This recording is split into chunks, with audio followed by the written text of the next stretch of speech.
$2500 का live profit चल रहा है as you can see on my screen. और ये 19 घंटे पहले मैंने लाइव में लिए थे सारे के सारे ट्रेड्स। 2025 के बहुत ही खतरनाक एंड के बाद हम 2026 में एंटर हो चुके हैं और 2026 में एंटर होते ही बिटकॉइन ने स्टार्टिंग में 2 कैंडल प्लस में क्या बना दिए।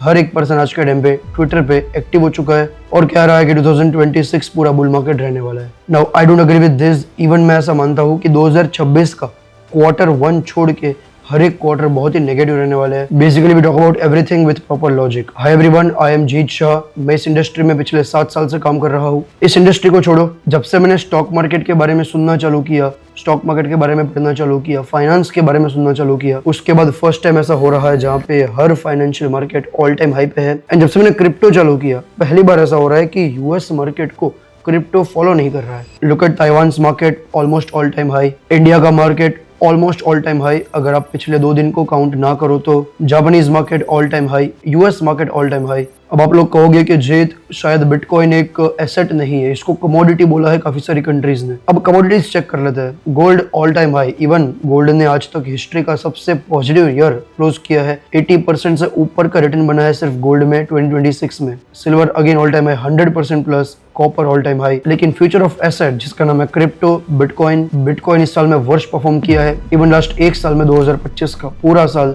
बिटकॉइन अब रहा है -10% पे। लेकिन ऐसा क्यों हुआ? क्योंकि हमारे साथ सब कुछ तो था। सबसे best in crypto friendly president, institutes buying कर रहे हैं। इवन रियल लाइफ में क्रिप्टो के यूज केस आ चुके हैं, एटीएम्स बन चुके हैं। लोग प्रॉपर्टीज बाई कर रहे हैं क्रिप्टो से, लोग क्रिप्टो से पेमेंट्स कर रहे हैं। फिर भी आप देखोगे तो हर एक क्रिप्टो के एसेट की कंडीशन बहुत खराब है। लास्ट 1 साल में बिटकॉइन 15%, 17% क्रैश हुआ है। इथेरियम अगेन 15% क्रैश हुआ है।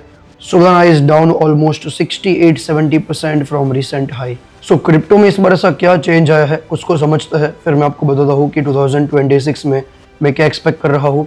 And as you all know, मैं कभी भी प्रॉब्लम्स की बात नहीं करूँगा, I will talk about solutions as well. As you can see over here, in last maybe 16 years, 16 साल से continuously बिटकॉइन यूएस की इक्विटी के आसपास चल रहा है। देखो हम बहुत आगे के साल तो काउंट नहीं कर सकते, बट इवन आप देखोगे 2020 से जब कोविड क्रैश आया था उसके बाद से कॉन्टिन्यूसली यूएस इक्विटी और बिटकॉइन का जो कोरिलेशन है वो 80% है। यानी कि 80% टाइम पे यही चीज़ होती है। Now look at the 1 year chart.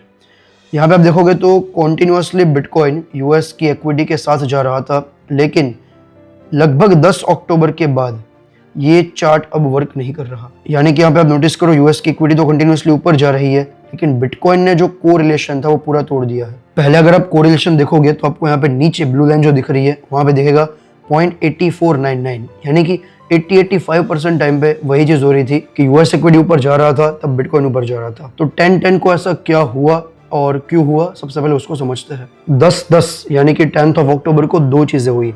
पहला, क्रिप्टो का सबसे बड़ा क्रैश, जिस दिन कहा जाता है $400 बिलियन लिक्विडेट हुए। People lose millions and millions of dollars, shocking news everywhere. And इसके बाद एक और चीज हुई, वो है MSCI ने एक्सक्लूड कर दिया सेलर का स्टॉक यूएस के इंडाइसेस से।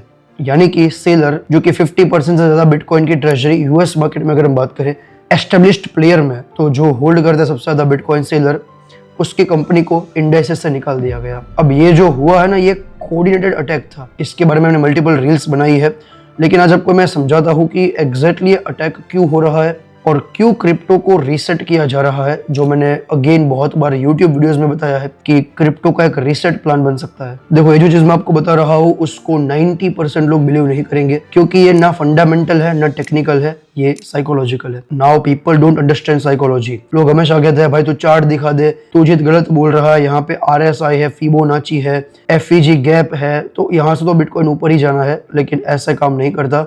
1,26,000 जब बिटकॉइन था, जब हम बियरिश थे, Q4 पूरा बियरिश थे, तब सब लोग कह रहे थे बिटकॉइन का नया ऑल टाइम हाई 2 लाख से ऊपर जाएगा, है कि नहीं? तो टेक्निकल्स आपको टाइमिंग बताती है व्हेन टू बाई, फंडामेंटल सबको बताता है व्हाट टू बाई, लेकिन आपको ह्यूमन साइकोलॉजी बताती है व्हेन टू एग्जिट। अब देखो, यहाँ पे हम साइकोलॉजिकल पर्सपेक्टिव समझ रहे हैं। ये सारी चीजें स्टार्ट होती है डोनाल्ड ट्रंप से। देखो यार, हर फसाद की जड़ पिछले 2 साल में जो भी रहा है वो ट्रंप रहा है। पहले समझते हैं कि ट्रंप एक्चुअली क्या करना चाहता है। देखो, कभी भी आज से पहले मैंने किसी भी कंट्री के प्रेसिडेंट को इतनी ज्यादा हरकतें करते हुए नहीं देखा। अब देखो, यहाँ पे हरकतों से मेरा मतलब है ट्रंप ने किसी कंट्री के प्रेसिडेंट को उठवा लिया। ये तो हमारे इंडिया में जो गुंडागिरी चलती है ना, जब आप दिल्ली में कोई जगह पे जाओगे जहाँ पे गुंडे आपको धमकी देंगे और उठवा लेंगे, ये उस टाइप की चीजें हो रही है, which is not good. And actually her country ने उसके अगेंस्ट चीजें बोली है, ट्वीट्स किए हैं, यूएन ने किया है, चाइना ने किया है, लेकिन कोई ट्रंप के अगेंस्ट एक्शन नहीं ले पा रहा है। So Trump is the most powerful leader right now and crypto friendly है, लेकिन ये ऐसा कर क्यों रहा है? ट्रंप देखो तो हर पर्सन को जो वादा कर रहा है उसको तोड़ रहा है। 31st को आके बोलता है कि मेरा न्यू ईयर का रेजोल्यूशन है कि मैं चाहता हूँ कि वर्ल्ड में पीस रहे, और नेक्स्ट डे पे प्रेसिडेंट को उठा लेता है। सो एक्चुअली यहाँ पे ट्रंप क्या कर रहा है? सो ये वॉर है सारी की सारी यूएस डॉलर की डोमिनेंस की। अगर आपको ये समझ आ गया तो आपको ये भी समझ आएगा कि क्यों इंडियन मार्केट भी करेक्ट हुई थी पिछले 2-3 दिन में, और क्यों मल्टीपल टाइम्स ट्रंप बार बार टैरिफ की धमकियां दे रहा है एंड ये चीजें क्यों कर रहा है। देखो आज से अगर 10 या 15 साल पहले हम देखें 2010 में, तो यूएस डॉलर का जो डोमिनेंस था वो था 60%। ये यूएसडीटी का डोमिनेंस नहीं है, यूएस डॉलर का डोमिनेंस है, दोनों अलग चीज है। यानी कि पूरे वर्ल्ड में जो भी ट्रेड हो रहे थे उसमें से यूएस डॉलर में जो ट्रेड हो रहे थे वो थे 60%। लेकिन आज के टाइम पे अगर हम बात करें तो यूएस डॉलर का जो डोमिनेंस है वो आ चुका है 40%। और ये यूएस डॉलर का डोमिनेंस घटाने में सबसे बड़ी 3 कंट्री है। पहला रशिया, कि रशिया ने सबसे पहले यूएस के टी-बिल्स को डंप किया था। आप सबको इस चीज का आइडिया होगा। इवन जो हमारा ये वीडियो है 37 trillion crypto reset plan by Trump, इसमें मैंने समझाया था, तो आप उसको भी देख सकते हो। रशिया ने सबसे पहले यूएस डॉलर को डंप करना चालू किया था क्योंकि बहुत सारी प्रॉब्लम्स हो रही थी। उसके बाद चाइना ने डंप करना चालू किया, और अब इंडिया भी यूएस डॉलर को डंप कर रहा है। और ये मैं नहीं कह रहा हूँ, look at this article by money control. India's holding in US Treasury down 21% in 2025, first time in 4 years. So अब ये 3 कंट्री ने क्या किया, सबसे पहले इसको समझते हैं। देखो, चाइना को एक चीज समझ आ गई कि यूएस से पावर में रहने के लिए कुछ भी चीजें कर सकता है। ये सेम चीज रशिया को भी पता है, और अब इंडिया को भी समझ आ रहा है। तो सबसे पहले रशिया ने स्टार्ट किया, फिर चाइना ने स्टार्ट किया, और अब इंडिया ने भी यूएस बॉन्ड्स को डंप करना चालू कर दिया। और अब ये तीनों कंट्रीज वापस चाहती है कि हम यूएस डॉलर को मेन करेंसी ना माने, हम यूएस डॉलर में ट्रेड डील्स ना करें, हम ट्रेड डील्स करना चाहते हैं हमारी खुद की करेंसी में या फिर गोल्ड में। और इसलिए आपने देखा होगा कि पहली बार ऐसा हुआ है कि पिछले 4 साल में गोल्ड ने मैसिव रिटर्न्स दिए हैं। चाइना मैसिव पेस पे गोल्ड को बाय कर रहा है, इंडिया बहुत खतरनाक पेस पे गोल्ड को बाय कर रहा है, और सब लोग चाहते हैं कि हमारा यूएस डॉलर के ऊपर डोमिनेंस घटे। चलो ठीक है, ये तो हमने समझ लिया कि सब कंट्रीज ये चाहती है कि यूएस डॉलर से हमारी डिपेंडेंसी घटे, डोमिनेंस घटे। तो ट्रंप इंडिया पे टैरिफ क्यों लगा रहा है? जस्ट एक चीज के लिए नहीं। देखो, ट्रंप को पता है कि हर कंट्री बहुत ही अच्छे पेस पे ग्रो हो रही है। आप एक चीज नोटिस करो, अभी रशिया से अभी इंडिया क्रूड ऑयल को बाय करता है क्योंकि इंडिया को बहुत ही सब्सिडाइज प्राइस पे, सस्ते दाम पे ऑयल मिल जाता है। और इंडिया का जो ऑयल का एक्सपोर्ट है वो ओवरऑल इंडिया के जीडीपी का 17% है। देखो, प्रोसेस बड़ा सिंपल है। यूजुअली क्रूड ऑयल का जो प्राइस होता है वो होता है 80 बैरल मान के चलते हैं हम, और रशिया से हमें मिलता है 60-65 डॉलर्स पे पर बैरल। हम वहां से क्रूड ऑयल को लाते हैं। जामनगर में हमारी वर्ल्ड की सबसे बड़ी रिफाइनरी है। यहाँ पे हम इस ऑयल को अच्छा बनाते हैं, यानी कि बेसिकली उससे अलग अलग चीजें बनाते हैं। चाहे उस ऑयल से आप पेट्रोल बनाओ, डीजल बनाओ या फिर बाकी चीजें बनाओ, और फिर उसको हम बाहर की कंट्रीज में एक्सपोर्ट करते हैं। और ये जो ऑयल हम एक्सपोर्ट करते हैं उससे हम आईएनआर में यूजुअली पेमेंट लेते हैं क्योंकि हमारा आईएनआर स्ट्रॉन्ग बन सके। बहुत सिंपल है। अब इससे 2 कंट्री को फायदा हो रहा है। पहला रशिया को, क्योंकि रशिया इंडिया को क्रूड ऑयल बेच रहा है, उनकी इकोनॉमी चल रही है। दूसरा इंडिया को, कि इंडिया को आईएनआर उसका स्ट्रॉन्ग हो रहा है, सस्ते दाम पे तेल मिल रहा है। लेकिन ट्रंप को ये सबसे बड़ी प्रॉब्लम लगती है क्योंकि इंडिया आईएनआर को बढ़ाने की कोशिश कर रहा है। अब चाइना को पता है कि उसकी करेंसी बढ़ नहीं सकती क्योंकि चाइना में इंटरनल काफी प्रॉब्लम्स है। तो चाइना गोल्ड को पुश कर रहा है। रशिया का पूरा मैथ अलग ही चलता है, उनका डिफेंस के ऊपर ज्यादा फोकस रहता है।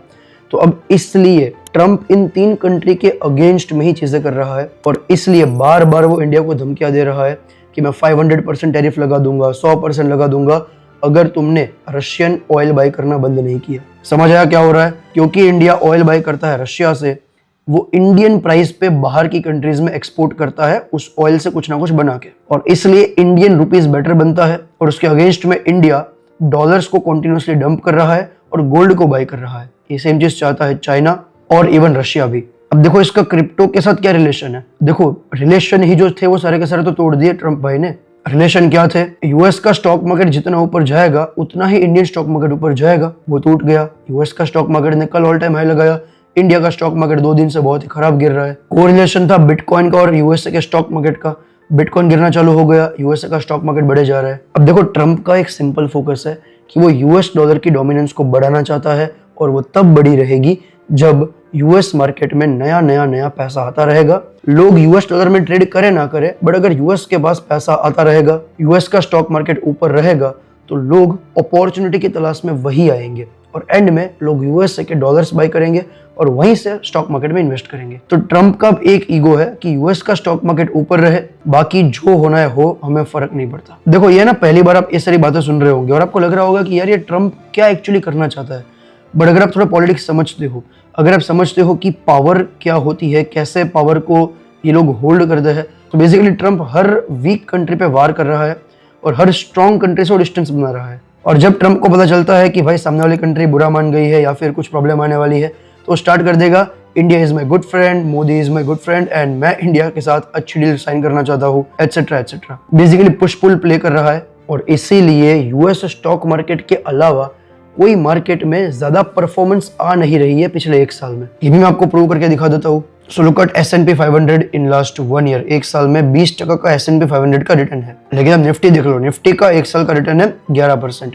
अब आप सोचोगे कि यार यूएसए का 20% है और इंडिया का 11% है, सही तो है? नहीं, आपको ये गिनना पड़ेगा यूएस के टर्म्स में। अब आप ये भी देखो कि तो आपको यहाँ पे समझना पड़ेगा कि पिछले एक साल में यूएस डॉलर के कंपैरिजन में INR 6% गिरा है, तो वो यहाँ पे कटेगा। यानी कि इंडिया का जो एब्सोल्यूट रिटर्न बना है वो है 6%, विच इज वेरी लो। सो अब जो यूएसए का इंडेक्सेस है, उसका जो S&P 500 है, उससे सारी चीजें मुझे लगता है अलग होनी स्टार्ट हो रही है, क्योंकि ट्रम्प नहीं चाहता कि यूएस का स्टॉक मार्केट गिरे, लेकिन यूएस के स्टॉक मार्केट को एक लेवल तक बढ़ाना ट्रम्प के लिए पॉसिबल है। अब देखो यूएस के स्टॉक मार्केट को भी ट्रम्प एक रेंज तक ही होल्ड रख सकता है। सब लोग जानते हैं कि ये बबल में है। अब कुछ टाइम के बाद तो सेम न्यूज से फर्क नहीं पड़ेगा। बड़े सिंपल एग्जांपल से बताऊं तो पहले आपके घर पे जो मच्छर आते थे उसको आप वो धूप जला के भगा देते थे, ठीक है? हमारे तो ऐसा होता था गाँव में, मुझे नहीं पता आपको ऐसा किया है कि नहीं। अब आप देखोगे तो आपको वो मोर्टीन लगाना पड़ता है और फिर भी मच्छर नहीं भागते। वैसे ही एक न्यूज एक बार मार्केट को इंपैक्ट करती है, 2 बार करती है, 3-4 बार करती है, लेकिन बार बार नहीं करती। ट्रम्प अब कितना भी बुलिश दिखा दे, क्योंकि उसको पता है कि मार्केट इतनी ऊपर तक वो होल्ड नहीं कर पाएगा,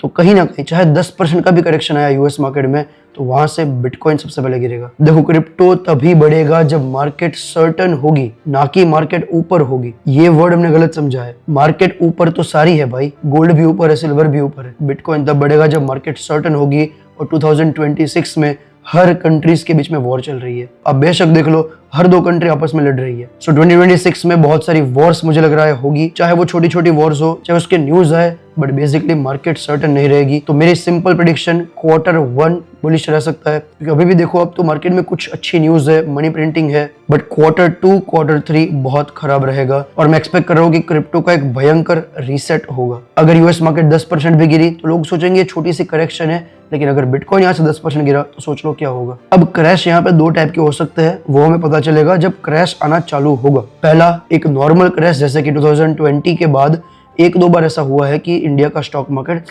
10% 12% गिर गया। ये हर साल में एक आध बार होता ही है, तो वो होता है एक बहुत ही नॉमिनल करेक्शन।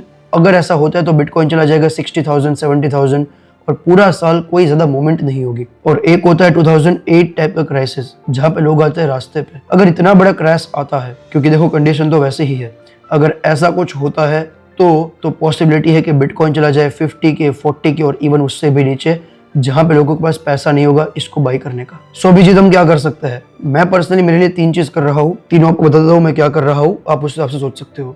नंबर 1, मैं एक फंडेड फंड में ट्रेड कर रहा हूँ। फंडेड फंड में क्यों? 10-10 का जो अटैक हुआ, जब क्रिप्टो बहुत खराब क्रैश हुआ, उससे मुझे एक चीज समझ आ गई कि पूरा 2026 भी बड़े करेक्शंस में से जाएगा। बहुत ज्यादा मार्केट करेक्ट होगी, बहुत ज्यादा मार्केट ऊपर जाएगी। बेसिकली मार्केट के जो मूवमेंट होंगे बहुत ऊपर नीचे हो जाएंगे। सो इट्स वाइज कि मैं खुद के फंड से ट्रेड ना करूं, किसी और के फंड से ट्रेड करूं। यहाँ पे आपको $400-500 में $1,00,000 मिलते हैं ट्रेड करने के लिए। अब ये कैसे काम करता है, इसके रूल्स क्या होते हैं, आप इसको $100 से भी चालू कर सकते हो। बेसिकली क्या होता है उसको अगर आपको जानना है तो डिस्क्रिप्शन के अंदर और कमेंट बॉक्स के अंदर फंड्स करके एक व्हाट्सएप कम्युनिटी का लिंक दूंगा, आप उसको ज्वाइन कर सकते हो। मेरा चैलेंज चल रहा है कि मैं $50,000 बनाऊंगा Q1 में, जनवरी फरवरी मार्च में। जैसे मैंने बताया कि Q1 एक बुलिश रहेगा, उसके बाद से मैं बेरिश मार्केट एक्सपेक्ट कर रहा हूँ। तो पहली चीज मैं फंडेड फंड पे पूरा फोकस कर रहा हूँ। नंबर 2, मेरा फोकस है आज के टाइम पे ट्रेडिंग में। देखो मैं इन्वेस्टमेंट पे बिल्कुल नहीं जा रहा हूँ, क्योंकि अगर मार्केट यहाँ से बुलिश भी होती है Q1 में, यानी कि फरवरी अच्छा रहता है, जनवरी का एंड अच्छा रहता है, मार्च का भी मान लेते हैं, पहला दूसरा first half second half even third half भी अच्छा रहता है, तो इतने टाइम में मेरे लिए प्रेडिक्ट करना बहुत मुश्किल है कि कौन से टोकन 2, 3, 4x होंगे। और अगर चलो मैंने प्रेडिक्ट कर भी लिया तो उसके ऊपर मुझे 30% का इंडिया में टैक्स पे करना पड़ेगा। रादर मैं उसको 1x लेवरेज पे बाय कर लेता हूँ। देखो इंडिया में फ्यूचर्स पर टैक्स नहीं है, सो मैं सोल को सिंपल बाय करने की जगह मैं सोल को 1x लेवरेज पे लॉन्ग करूंगा। अब इससे क्या होगा, अगर मैं बाहर के एक्सचेंज पे कर रहा हूँ तो मेरा पैसा बनेगा, प्लस मुझे उसका टैक्स पे नहीं करना है और मैं उसको बीच में एग्जिट भी कर सकता हूँ जब मुझे लगे कि अब यहाँ से ऊपर शायद ना जाए।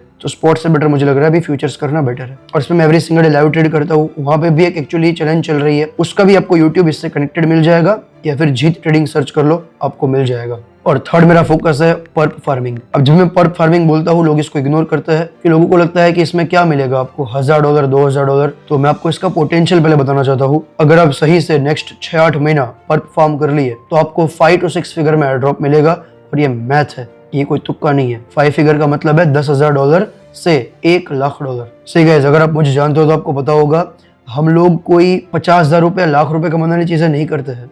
अगर मैंने कुछ बोला है मतलब उसका पोटेंशियल ऐसा होगा कि आप कम से कम 50 लाख रुपए, 60 लाख रुपए, 1 करोड़ रुपए उस पर्टिकुलर चीज से कमा सको। सो अब आप दो चीज को कंबाइन भी कर सकते हो, सेकंड और थर्ड। अगर आपको लगता है कि जीत मुझे लगता है सोल ऊपर जाएगा, इथेरियम ऊपर जाएगा और मैं उसको ट्रेड करना चाहता हूँ ये पर्प में, तो डिस्क्रिप्शन के अंदर मैं 2 लिंक्स दे रहा हूँ, एक एक्सटेंडेड का और दूसरा वेरिएशनल का। आप दोनों में ट्रेड कर सकते हो। जो भी आप ट्रेड करोगे वो वॉल्यूम के ऊपर आपको पॉइंट्स मिलेंगे और ये पॉइंट्स की जैसा मैंने बताई वैल्यू मुझे लगता है 5 फिगर हो सकती है, 6 फिगर भी हो सकती है। That's it. मैं कुछ भी स्पॉट में अभी टच नहीं कर रहा हूँ, ना मैं बिटकॉइंस बाय कर रहा हूँ एंड मैं अभी सिर्फ कैश को होल्ड कर रहा हूँ। आप अपने थॉट शेयर कर सकते हो, आपको क्या लगता है मुझे बताओ। और जो मेरे live sessions every single day attend करता है 9 बजे मैं इंडियन टाइम में लाइव आता हूँ, वो कमेंट करके बता सकता है मुझे कि कैसे सेशंस जा रहे हैं। लाइव प्रॉफिट्स आपको एवरी सिंगल डे दिख रहे होंगे। Thank you watching the video. Description and comment box के अंदर लिंक्स दिए हुए हैं। I will see you in next video.